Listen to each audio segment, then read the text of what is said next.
Тез кабар. 16 марттан баштап өлкөдөгү бардык мектептер жана жогорку окуу жайлар 3 аптага карантинге жабылат. Мындай чечим бүгүн 14 мартта президент Сооронбай Жээнбековдун катышуусундагы Коопсуздук кеңешинин жыйынында кабыл алынды. Маалыматты президенттин аппараты басма сөз кызматынан кабарлашты. 9 мартта Билим берүү министрлиги мектептер 21 марттан 30 мартка чейин 10 күндүк жазгы каникулга чыгышаарын маалымдаган эле. 12 мартта жогорку кеңештин жыйынында бир катар депутаттар окуучулар менен студенттерди тез арада каникулга жөнөтүүнү, окууну жай мезгилге жылдырууну сунуштаган. Маалымат булагы Супер Шекит Кежи. Белгилүү тамашоочу жана жаш актриса Динара Багышбаева дайыма позитивдүү маанайда жүрүүнү жактырам. Жыл өткөн сайын кыргыз киносунун деңгээли өсүп, кээ бир профессионалдуу режиссерлордун эмгегинен жаралган тасмалар көргөн көздү сүйүндүрүп, жагымдуу маанай тартуулап келет. Албетте мындай тасмалардын көркүнө көрк кошкон, тасманы чыныгы тасма кылган негизги фигура бул анда роль жараткан актер, актрисалар болуп эсептелет. Мына ушундай өзүнүн кызыктуу ролдору менен элдин купулуна толуп келе жаткан жаш актриса Динара Багышбаева бүгүнкү биздин маектешибиз болмокчу. Динара, сен учурунда бир топ кыргыз кинолорунда роль жаратып, комедия жанрындагы актриса катары таанылып калдың. Кандайча келип калгансың кино дүйнөсүндө? Мен Тамашоо лигасында No Name командасынын курамында оюнчумун. Баары эле билсе керек, командадагы жалгыз кыз мен болчумун. Командадагы Мурат, Кадыр деген агаларым жана актер режиссер Сапар Сайназаров менен биргеликте Бунт деген тасма тартышкан. Ошондо мен Мурат Байкенин жубайын ролун жараткам. Алгачкы тартылып жаткан тасмам болсо дагы эч кандай кыйынчылык жаралган жок. Себеби тамашоонун оюндарын көп учурда экөөбүз жубайлардын образын чагылдырып жүрчүбүз. Ошол тасмадагы ролумдан кийин эле башка режиссерлордон да сунуш түшө баштаган.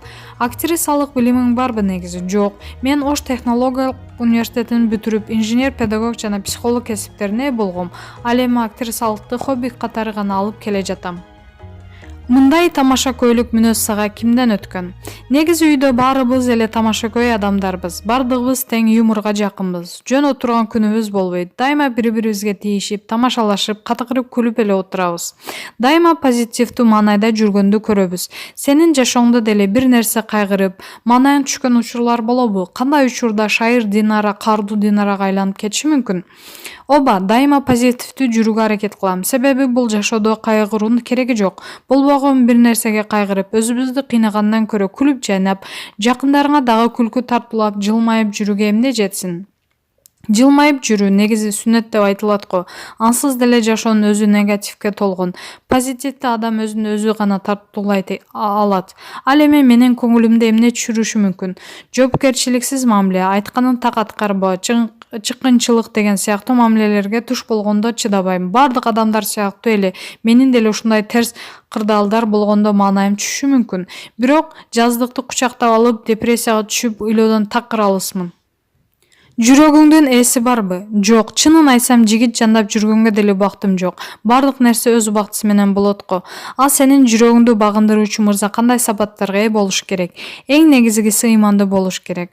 Анан мырза деген атка татыктуу алып жүрүш керек өзүн. Кандайдыр бир көйгөй жаралып калса, артын карабай качкан мырзалар жакпайт. Ар бир мырза өз айымы үчүн урабас дубал, туруктуу чеп болуп бериши керек го.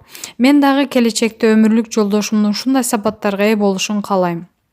Жараткан ролдоруң тууралуу көрөрмандарың сын уккан учурларың боло беле? Албетте, кинодо ойнобой эле койбойсуңбу? Сеники такыр эле окшошпойт экен. Ырдап эле жүрсөң болмок дешсе.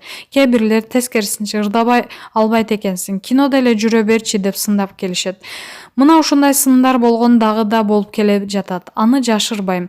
100 адам болсо 100 башка ойлонот. Алардын ар бирине көңүл буруп отурсам эмне болом? Андыктан андай сындарга көңүл бурбайм. Эгерде айтканыңды түшүнбөй, чектен ашкан адамдар болсо дароо кара тизмеге киргизип коем. Эми адам катары менин деле кемчиликтерим бар болсо керек. Бирок мунун менен мен бирөөгө зыян кылып, бирөөнүн аброюна шек келтирген эмесмин. Ким мага кандай салам айтса, мен ошондой айлик алам деген принцип менен жүрөм. Ырдайм деп айтып калганыңа караганда, кино тармагынан башка дагы алектенген иштериң көп окшойт. Ооба, ырдаганды жакшы көрөм. Тамашалуу вайндарды тартам, кийим токуйм. Кичинемде эле апамдыкы үйрөнгөн кийим токуганды. Ошондон тартып ушул иш менен алектенип келем. Өзүмө абдан жагат. Кичинекейимден эле кол өнөрчүлүккө жакынмын. Андан сырткары Ош технологиялык университетинин маданий эстетикалык борбору бар. 2016-жылдан тартып ошол борборду жетектеп келем. Айтол бош отуруп калган күнүм жок. Дайыма иш менен алекмин. Абдан эмгекчил кыз экенсиң. Эң биринчи тапкан каражатың канча сом болгон? Мектеп курганда болчумун. 8-9 класс болсом керек эле. Үйдө апамдын эски драп пальтосу бар эле. Ошону бузуп туруп сумка тигип, сыртына сайма менен кыргыз ойма чийимдерин түшүргөм. Аны бизге кошуна жашаган курбу кызым бар. Ошого 100 сомго саткам. Ошол 100 сомду дагы 20 сом, 50 сом кылып жатып бөлүп берген болчу. Ошентип эң биринчи тапкан акчам 100 сом болгон. Бул окуяга өзүм эле эмес, апам дагы абдан сыймыктанып бетимден өпкөнү эсимде. Жаштайымдан ушинтип эмгекке үйрөнгөнүм азыр дагы жемишин берип келет. Бир учурда 3-4 жумушта иштеген күндөрүм болгон. Кудайга шүгүр, ушундай талыкпаган эмгектин артынан тапкан үйүм, уунам бар. Жакындарым аман-эсен жанымда. Ушунун баарына шүгүр кылып жашап келем. Дайыма иш менен алек болсоң, үй жумуштарын жасоого деле колуң тийбейт экен да. Жок, буга да жетишем. Үй жумуштарынын бардыгын жасай алам. Анан да жакындарым жакшы билишет. Кандай гана тамак болбосун, бардыгын даамдуу кылып жасай алам. Бир жолу тамаша торго түшкөнүң эсиңде. Анда сен кафеде отурганда официант кыз суусундуктарды улам алып келип, калп эле сенин астыңа төгүп алып жатты. 5-6 жолу төксө дагы эч жинин келбей, жөн гана күлүп, тескерисинче жаңы иштей баштаган официант деп ал кызга бооруң уруп жатты. Сабырың чынында эле ушунчалык каттуубу же тамаша тоор тууралуу алдын ала билдиң беле? Жок, билген эмесмин. Дос балам жарнама тартыш керекпиз деп кафеге чакырган.